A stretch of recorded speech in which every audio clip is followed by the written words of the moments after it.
ഗോപിനാഥ് മുതുകാട് ഒരു ആൾദൈവമായി രൂപാന്തരം പ്രാപിച്ചിരുന്നുവെങ്കിൽ വൻ സാമ്രാജ്യം കെട്ടിപ്പടുക്കുവാൻ കഴിയുമായിരുന്ന വ്യക്തി ആൾദൈവങ്ങളുടെ തട്ടിപ്പുകളെ മാജിക്കിലൂടെ തുറന്നുകാട്ടുന്നു.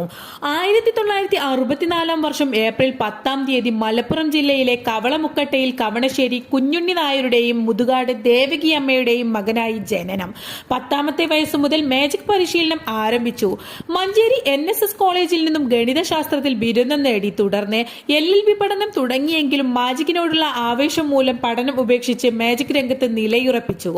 1985 മുതൽ പ്രൊഫഷണൽ മാജിക് രംഗത്ത് സജീവ സാന്നിധ്യമായി തുടർന്നു. 1996 ഏഷ്യയിലെ ആദ്യത്തെ മാജിക് അക്കാദമി സ്ഥാപിച്ചു. അക്കാദമിയുടെ എക്സിക്യൂട്ടീവ് ഡയറക്ടറായി പ്രവർത്തിച്ചു വരുന്നു ഇന്നും.